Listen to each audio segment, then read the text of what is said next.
Merci Monsieur le Président, Monsieur le Ministre, Mesdames les rapporteurs, Madame la Présidente de la Commission des lois. Monsieur le Ministre, je voudrais vous alerter sur un sujet que vous connaissez parfaitement bien, les ravages du protoxyde d'azote à Paris tout particulièrement. Mathis avait 19 ans. Le 1er novembre dernier, vous l'avez dit, à Lille, ce jeune étudiant a été fauché mortellement sur un passage piéton par un chauffard qui fuyait la police sous l'emprise massive de protoxyde d'azote inhalé au volant. Cette trajectoire brisée est devenue le symbole du nouveau poison de notre jeunesse, le proto qu'on appelle encore hypocritement le gaz hilarant. Or, derrière l'image prétendument festive du gaz hilarant, il y a une réalité glaçante. Séquelles neurologiques irréversibles, asphyxie, perte de connaissance, chute, risque accru d'accident. Et au milieu de cette horreur sanitaire, vous le savez, Monsieur le Ministre, il y a des réseaux de trafic de stupéfiants qui prospèrent, car les dealers ont parfaitement compris le potentiel de cette drogue vendue comme un bonbon. À l'ère de Snapchat et de TikTok, ce gaz nourrit une véritable industrie de la défonce qui trouve son public sur les réseaux, mais aussi dans les festivals et les rave-parties.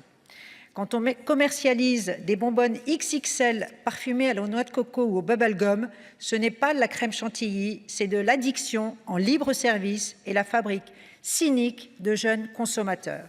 Le bilan est catastrophique, 450 accidents de la route en 6 ans, et à Paris comme dans toute la région parisienne, notre espace public est littéralement submergé par ces bonbonnes qui jonchent nos trottoirs, nos parcs, nos écoles, nos universités.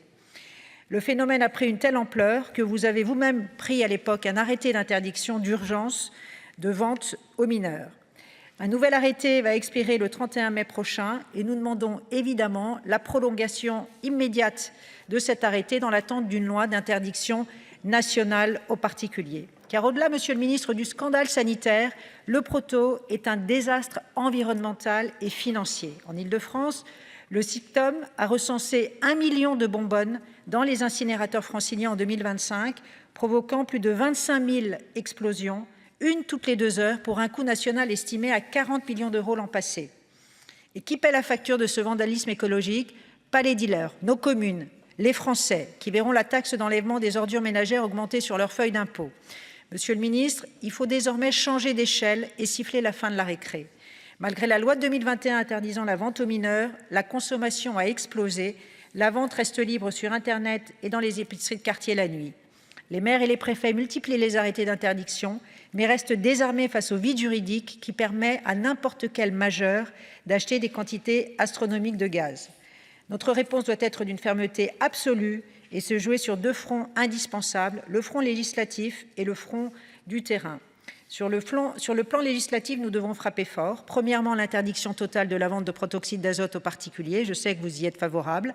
Deuxièmement, le classement du protoxyde d'azote récréatif comme stupéfiant. Et s'il faut engager un bras de fer avec l'Union européenne qui n'en interdit pas la vente, engageons-nous pour les enfants. La réponse doit être ensuite immédiate sur le terrain. Et à Paris, il faut des opérations coup de poing massives sur les secteurs gangrénés, les Champs-Élysées, l'avenue de Wagram, le Champ de Mars, le Trocadéro, le nerf du 15e. D'ailleurs, avec Philippe Goujon, nous vous avions écrit un courrier à ce sujet. Enfin, nous devons casser le mythe du gaz rigolo parce que la réponse sécuritaire ne peut aller sans un volet éducatif fort. Nous devons renforcer massivement la politique de prévention à la consommation à destination des jeunes publics. Dès le collège et le lycée, nous devons déployer des campagnes d'information et de sensibilisation dures, bâties sur le modèle de ce qui se fait de plus efficace pour le tabac ou la drogue et montrer la réalité de ces ravages. Enfin, l'État doit participer également à la création d'une filière spécifique de recyclage, car aujourd'hui, le coût pour les collectivités est insupportable, car on ne sait pas comment traiter le nombre astronomique des bonbonnes saisies. Voilà, mes chers collègues, Monsieur le Ministre, la famille de Mathis attend que la loi de la République s'applique.